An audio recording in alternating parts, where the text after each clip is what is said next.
आज की पीढ़ी के बहुत से लोगों को पेजर के बारे में पता नहीं होगा, लेकिन 90 के दशक में भारत में थोड़े समय के लिए पेजर लोकप्रिय हो गया था। इसके जरिए केवल मैसेज भेजा जाता था, फोन की तरह इसमें बात नहीं होती थी। बाद में दुनिया फोन से इतनी तंग हो गई कि पेजर का फैशन लौट आया। दुनिया भर के कई अस्पतालों में, रेस्तरां में इसका इस्तेमाल होने लगा है। मगर जिस तरह से लेबनान में कई सौ पेजर में एक साथ धमाका हुआ, उसके बाद यह संभावना पैदा हो गई है कि फोन, लैपटॉप या कुछ भी जिसे आप इलेक्ट्रॉनिक डिवाइस या गैजेट कहते हैं, अपने साथ लेकर चलते हैं, अब सुरक्षित नहीं रहा। पेगासस आपके फोन में घुसकर केवल बातचीत नहीं रिकॉर्ड करता है, बंद पड़े फोन का कैमरा ऑन कर देता है और सब कुछ देखता है। इन खतरों से आप नॉर्मल होने लगे थे, लेकिन अब अगला चरण आ गया है। फोन, लैपटॉप, हेडफोन जिसे हम डिवाइस कहते हैं, उसमें जासूसी के साथ साथ बम के होने की संभावनाएं बदमाशों ने पैदा कर दी हैं। आम नागरिकों को मारने का यह खेल अगर यह दुनिया के दूसरे हिस्सों में फैल गया तो पता नहीं कब क्या हो जाए। दुनिया भर की सुरक्षा एजेंसियां इस बात को लेकर उलझी हुई हैं कि लेबनान में हजारों लोगों का पेजर एक साथ कैसे फट गया। बच्चे से लेकर डॉक्टर, टैक्सी चालक, आम महिलाएं पेजर लेकर वैसे ही घर से निकली थीं जैसे हम आप फोन लेकर निकलते हैं, लेकिन एक ही समय में सबके पेजर में धमाका होता है, लोग घायल हो जाते हैं, कुछ की मौत भी हो जाती है।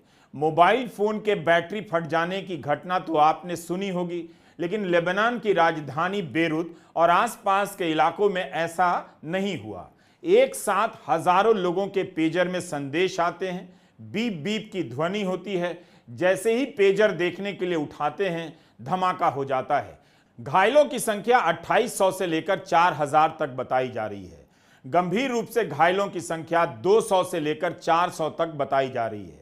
9 लोग मारे गए हैं, जिनमें एक 8 साल की बच्ची भी है। लोगों के पेट में, चेहरों पर धमाके से गहरा जख्म हो गया है। विस्फोट से कई लोगों की उंगलियां फट गई हैं। लेबनान में ईरान के राजदूत भी पेजर विस्फोट में घायल हो गए हैं। हमारी अपनी कोई स्वतंत्र जानकारी नहीं है। इस मामले में जो भी सूचनाएं छप रही हैं, उसी का संकलन हम पेश कर रहे हैं। इस हमले के बाद जिस तरह से इस्राइल की ताकत का महिमा मंडन किया जा रहा है, वह भी अपने आप में बहुत कुछ कहता है। पश्चिमी मीडिया का बड़ा हिस्सा इस्राइल के आगे वैसे भी नतमस्तक रहता है। इंसानों के मारने की राजनीति जिस तरह से आवारा, बेलगाम होती जा रही है, उसी तरह तकनीक भी इस खेल में शामिल है। लेबनान की घटना ने इस संभावना, आशंका को जन्म दिया है कि आम लोग जिस फोन को लेकर बाजार गए हैं, अस्पताल गए हैं, दफ्तर गए हैं, उसी में धमाका हो सकता है। इसी का परीक्षण एक तरह से लेबनान के बेरूत में हुआ। सैकड़ों पेजर में किए गए इस धमाके से उन लोगों के कान खड़े हो गए हैं जो तकनीक के इस खतरनाक खेल को हमसे, आपसे बेहतर तरीके से समझते हैं। अमेरिकी विसिल ब्लोअर एडवर्ड स्नोडेन की यह चेतावनी याद रखिए। अगर ये आईफोन होते, ऐसे आईफोन जिन्हें फैक्ट्री से विस्फोटक भरकर भेजा गया होता, तो मीडिया इस घटना की भयावहता को लेकर कहीं तेजी से प्रतिक्रिया देता और बोलता कि कितना खतरनाक उदाहरण आज बना है। इसे किसी भी तरह से उचित साबित नहीं किया जा सकता। यह अपराध है, अपराध, और आज इसकी वजह से पूरी दुनिया और असुरक्षित हो गई है। स्नोडेन ने कहा है कि इन खतरों पर मीडिया की चुप्पी समझ के बाहर है। उनके कहने का मतलब है कि इस्राइल और लेबनान एक दूसरे से युद्धरत हैं और मीडिया इस्राइल के साथ खड़ा है। इसलिए लेबनान में सैकड़ों पेजर में जो धमाका हुआ, उस पर चुप्पी साध गया है।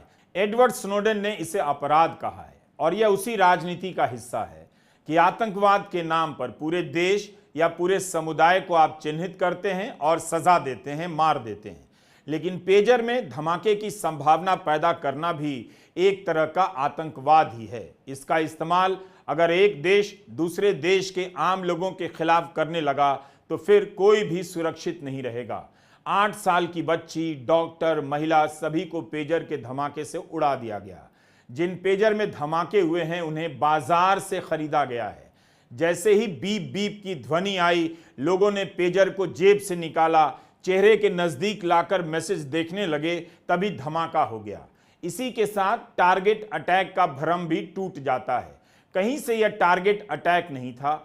आम लोग दुकानों में खरीदारी कर रहे थे, दफ्तर जा रहे थे, अपना काम कर रहे थे, तभी उनका पेजर फट जाता है। जाहिर है धमाका करने वालों ने इसकी चिंता नहीं की कि इससे कौन मरेगा, और यह उम्मीद उनसे क्यों की जाए जो कई हजार बच्चों को मारने के बाद भी रुक नहीं रहे हैं। इसी संदर्भ में म्यूनिख फिल्म का जिक्र भी होने लगा है।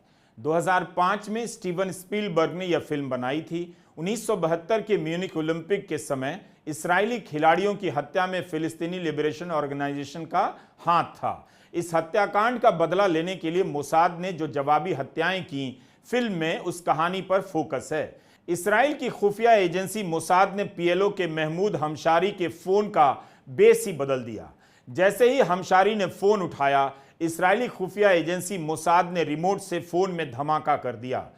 पर इस फिल्म का मकसद यह भी दिखाना था कि ऐसी आतंकी घटनाओं का बदला लेने के लिए की गई हिंसक कार्रवाइयों के पीछे भी उतनी ही हिंसा और अमानवीयता होती है। फिल्म की इस बात के लिए आलोचना भी हुई कि जिसे इस्राएल काउंटर टेररिज्म कहता है, फिल्म उसे भी आतंकी कार्रवाई ही मान रही है। टेररिज्म और काउंटर टेररिज्म में कोई फर्क नहीं कर रही। इस घटना ने इस्राएल की खुफिया एजेंसी मोसाद को किंवदंती में भी बदल दिया। यह घटना बदला लेने का नया पैमाना बन जाती है। फाइनेंशियल टाइम्स ने एक और घटना का जिक्र किया है। 1996 में हमास के एक बॉम्बर को उड़ाने के लिए उसके पास मोटोरोला अल्फा फोन पहुंचा दिया जाता है। फोन पर पिता का फोन आता है और उठाते ही धमाका हो जाता है। उस फोन में 50 ग्राम विस्फोटक था, जो किसी को मारने के लिए काफी था। लेकिन पेजर में जीपीएस, माइक्रोफोन और कैमरा नहीं होता है। लेकिन शायद कोई भूल गया कि लिथियम बैटरी होती है जिसमें विस्फोट हो सकता है। एक तरफ चुप्पी है इसे लेकर, एक तरफ आधी अधूरी बातें हैं। सवाल ही बचते हैं जिनके जरिए आप अलग अलग संभावनाओं की तलाश कर सकते हैं। अमेरिका के विसिल ब्लोअर एडवर्ड स्नोडेन की इस बात पर भी आप जरूर गौर करें। स्नोडेन ने कहा कि 2013 में उन्होंने और पत्रकार ग्लेन ग्रीनवॉल्ड ने अमेरिका में बड़े पैमाने पर मास सर्वेलेंस को लेकर जो पर्दाफाश किया, उसमें कुछ तस्वीरें ऐसी भी थीं जिसमें अमेरिका की राष्ट्रीय सुरक्षा एजेंसी एनएसए के लोग बड़े कमर्शियल शिपमेंट्स को ट्रांजिट के दौरान ही खोलकर उसके इलेक्ट्रॉनिक उपकरणों में ट्रैकिंग सिस्टम लगा देते हैं। सरकारी एजेंसियों द्वारा यह सब किया जा रहा था ताकि इन उपकरणों को ऑर्डर करने वाले लोगों की जासूसी की जा सके। स्नोडेन ने लिखा है कि बीते 10 साल में ऐसे शिपमेंट्स की सुरक्षा में कोई सुधार नहीं आया है। स्नोडेन के पर्दाफाश के बाद डिजिटल नेटवर्किंग की कंपनी सिस्को ने अपने ही देश की राष्ट्रीय सुरक्षा परिषद की निंदा कर दी थी। यह रिपोर्ट 2014 की है। तो क्या आप गारंटी से कह सकते हैं कि आपके पास जो फोन है, पेजर है, वो आपको पूरी तरह से सुरक्षित ही रखता है?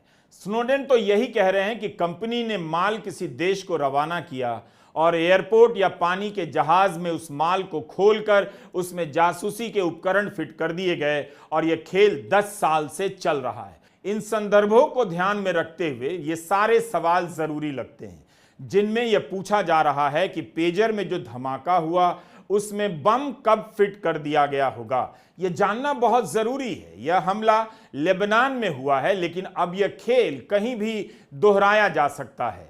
तकनीकी एक्सपर्ट कह रहे हैं कि ऐसे हमले की तैयारी में महीनों का समय लगा होगा। कई हफ्तों महीनों तक पेजर सुचारू रूप से काम करते रहे होंगे और फिर अचानक 1 घंटे के भीतर हजारों पेजर फटने लग गए। जोसेफ जॉर्नेट इलेक्ट्रिकल और कंप्यूटर इंजीनियरिंग के प्रोफेसर हैं, अमेरिका के नॉर्थ ईस्टर्न इंस्टीट्यूट में पढ़ाते हैं। उन्होंने कहा कि पेजर में फेल सेफ होता है। जैसे ही कोई खराबी आती है, फेल सेफ पेजर को बंद कर देता है। इस मामले में फेल सेफ नहीं चला। हो सकता है कि सिस्टम पहले से ही बंद कर दिया गया हो। सवाल है कि इसे किसने बंद किया, उन तक ये पेजर का नेटवर्क कैसे पहुंचा, किसने इन्हें बनाया और किसके पास इन पेजर का एक्सेस था। हो सकता है निर्माता की तरफ से कुछ हुआ हो या किसी अन्य पार्टी ने बीच में दखल देकर पेजर के मूल सॉफ्टवेयर में बदलाव कर दिया हो।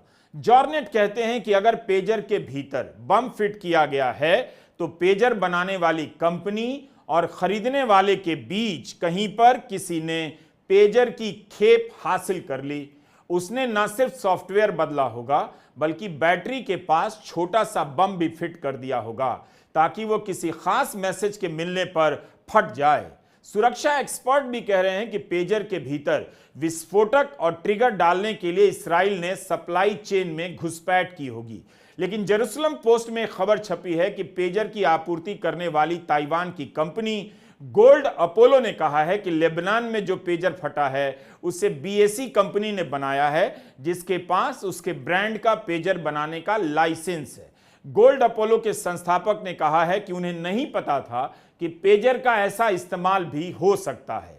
सुरक्षा के एक्सपर्ट कह रहे हैं कि इस्राइल ने निर्माण की प्रक्रिया को इस तरह हाईजैक किया कि किसी को अंत तक शक नहीं हुआ। इसका यह मतलब भी हो सकता है कि जिस थर्ड पार्टी ने पेजर बेचे वो इस्राइल का इंटेलिजेंस फ्रंट रहा हो, यानी उसे इस्राइल ने इसी काम के लिए खड़ा किया हो। दुबई स्थित विशेषज्ञ रियाद कहवाजी का कहना है कि इस्राइल ने हिजबुल्लाह के स्मार्टफोन बैन का इस्तेमाल किया।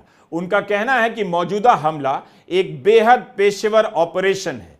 वे मानते हैं कि इस्राइल की ही किसी फैक्ट्री में इन पेजर का उत्पादन हुआ है और वहीं से इन्हें निर्यात किया गया। हिजबुल्लाह के एक अधिकारी ने एसोसिएटेड प्रेस से कहा है कि जो पेजर फटे हैं वो एक नई कंपनी से मंगाए गए थे। ऐसा भी हो सकता है कि विस्फोटक प्लांट करने के बाद रेडियो सिग्नल से एक साथ सभी पेजर में धमाका कर दिया गया हो। सुरक्षा एक्सपर्ट यह भी कह रहे हैं कि हमले के समय बैटरी का एक हिस्सा विस्फोटक रहा होगा और एक हिस्सा असल में बैटरी। आखिर एक साथ एक ही समय में कई सौ पेजर कैसे फट जाएगा, इसे लेकर मीडिया में अलग अलग थ्योरी चल रही है। लेकिन इसके अनेक सीसीटीवी फुटेज हैं जिसमें लोग खरीदारी कर रहे हैं, कहीं से गुजर रहे हैं और अचानक पेजर बम फटने लग जाता है। धमाका बैटरी के फटने का नहीं था, बम के फटने का ही था। कई तरह के सवालों के साथ दुनिया भर में तरह तरह की थ्योरी चल रही है। न्यूयॉर्क टाइम्स में शीरा फ्रैंकल और रॉनन बर्गमैन की रिपोर्ट है जिसमें उन्होंने अमेरिकी अधिकारियों के हवाले से बताया है कि जिन पेजर में बम फटा है उन्हें हिजबुल्लाह ने ताइवान की गोल्ड अपोलो नाम की कंपनी से खरीदा। ऐसे 3000 से अधिक पेजर ऑर्डर किए गए। ज्यादातर कंपनी के AR-924 मॉडल के पेजर थे। हालांकि कंपनी की तरफ से जो खेप मिली है उसमें 3 और मॉडल हैं। अधिकारियों का कहना है कि लेबनान पहुंचने से पहले ही इन पेजर में छेड़छाड़ कर दी गई होगी। बहुत कम वजन के विस्फोटक को पेजर की बैटरी के ठीक बगल में फिट कर दिया गया होगा। इसका वजन 1 से 2 आउंस बताया गया है। 1 आउंस लगभग 28 ग्राम के बराबर होता है। एक स्विच भी था जिससे विस्फोटक को रिमोट तरीके से उड़ाया जा सकता था। लेबनान में दोपहर के 3:30 बज रहे थे और उसी समय इन सभी पेजर पर एक मैसेज आता है जिसे देखने से लगा सीधा हिजबुल्लाह नेतृत्व की ओर से संदेश आया है। लेकिन यह मैसेज विस्फोटक को एक्टिवेट करने के लिए था। 3 अधिकारियों ने यह भी बताया कि पेजर विस्फोट से पहले कई सेकंड तक बीप की आवाज आती रही। लेबनान में पेजर कैसे लोकप्रिय हो गया? क्योंकि स्मार्टफोन को हैक करना आसान होता है और उस पर निगरानी बिठाने में इस्राइल की मास्टरी है। इस्राइल ने जब हिजबुल्लाह के नेताओं को मारना शुरू किया तब लेबनान ने हाईटेक का रास्ता छोड़ दिया और मोबाइल और स्मार्टफोन की जगह कोडेड मैसेज, लैंडलाइन फोन और पेजर का इस्तेमाल शुरू कर दिया। स्मार्टफोन को ट्रैक करना इस्राइल के लिए आसान है। सेलफोन से किसी की भी लोकेशन ट्रेस हो सकती है, इसलिए युद्ध के मैदान में इनका इस्तेमाल बंद कर दिया गया है। हिजबुल्लाह ने पेजर और कोरियर का इस्तेमाल शुरू कर दिया। इसके अलावा फिक्स लाइन टेलीकॉम नेटवर्क बनाया जो पूरी तरह से प्राइवेट था। हिजबुल्लाह का मानना है कि इन बदलावों से उसने इस्राएली सेना के तकनीकी कौशल्य को मात दी। आधुनिक युद्ध में इलेक्ट्रॉनिक सर्वेलेंस बहुत अहमियत रखती है। हिजबुल्लाह ने इसी खेल का तोड़ यह निकाला कि हैक न किए जाने वाले उपकरण प्रणाली विकसित की जाए। इन हमलों पर इस्राएल की ओर से कोई प्रतिक्रिया नहीं आई है। इस हमले से इस्राएल ने यह साबित कर दिया अगर उसने किया है तो वो किसी भी हद तक जा सकता है। वो अपने दुश्मनों की जेब में बैठकर बम चला सकता है। यह हमला पिछले कुछ महीनों से हो रहे टारगेटेड हमलों के बाद हुआ है। 30 जुलाई को हिजबुल्लाह के कमांडर फवाद शुक्र को इस्राएल ने हवाई हमले में मार गिराया। इस्राएल को उसकी ठीक लोकेशन का अंदाजा हो गया था। अगले ही दिन तेहरान में हमास के नेता इस्माइल हानिये को उसके घर पर मार दिया गया। खबर आई कि विस्फोटक को कई हफ्ते पहले वहां रख दिया गया था। सुरक्षा मामलों के एक्सपर्ट कह रहे हैं कि 7 अक्टूबर 2023 को जब